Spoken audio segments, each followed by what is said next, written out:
الرحمن السلام علیکم ناظرین۔ آج کی ہماری ویڈیو کا موضوع ہے اگر بیوی زنا سے حاملہ ہو جائے تو بچہ ضائع کروانا ٹھیک ہے۔ اس کے بارے میں ابھی ہم آپ کو تفصیل سے بات کرتے ہیں۔ ویڈیو شروع کرنے سے پہلے میری آپ سے ریکویسٹ ہے کہ اگر آپ میرے اس چینل پر نئے ہیں تو میرے اس چینل کو سبسکرائب کریں اور ساتھ بیل آئیکن کا بٹن بھی پریس کر دیں تاکہ ایسی اسلامی معلوماتی ویڈیو آپ کو بر وقت مل سکیں۔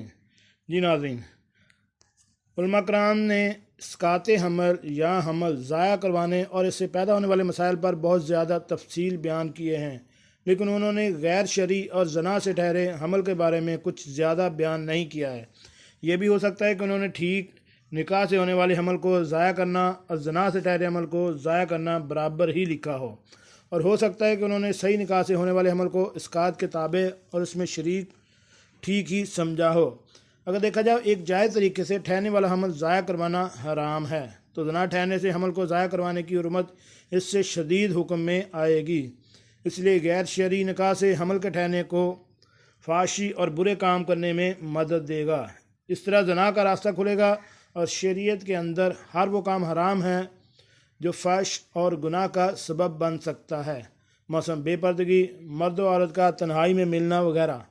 لہذا ایک زنا کے طریقے سے ہونے والے بچے کو کسی دوسرے کے ہاتھوں ذبح نہیں کیا جا سکتا ہے۔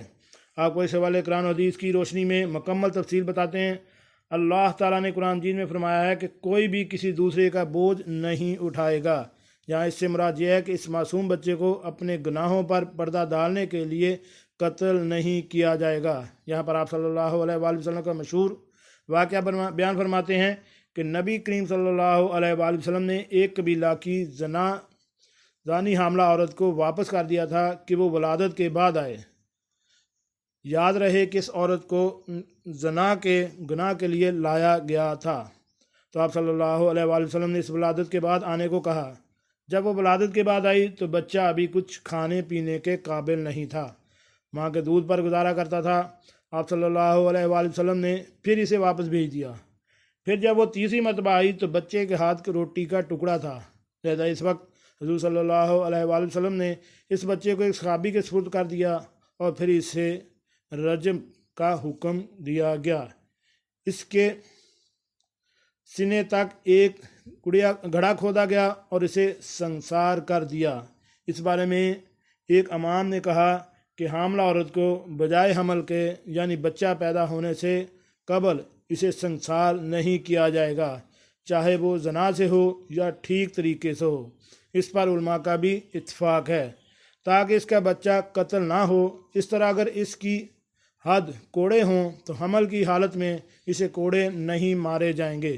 اس واقعے سے شریعت اسلامی بچے کے بارے میں اہتمام ظاہر ہوتا ہے، اگر وہ بچہ زنا سے کیوں نہ ہو۔ حضور صلی اللہ علیہ وآلہ وسلم نے اس بچے کی حفاظت کے لیے اس کی ماں سے حد کو مؤخر کر دیا تاکہ بچے کی زندگی کو خطرہ پیدا نہ ہو۔ تو کیا اس کے بارے میں تصور کیا جا سکتا ہے کہ لوگوں کو غلط خواہش کو پورا کرنے کے لیے حمل ضائع کرتے ہیں ایک معصوم بچے کا قتل کیا جائے؟ جی ناظرین، کیسی لگی آج کی ہماری یہ معلومات ویڈیو؟ امید ہے آپ کو پسند آئی ہوگی۔ ملتے ہیں ایک نئی ویڈیو کے ساتھ۔ السلام علیکم۔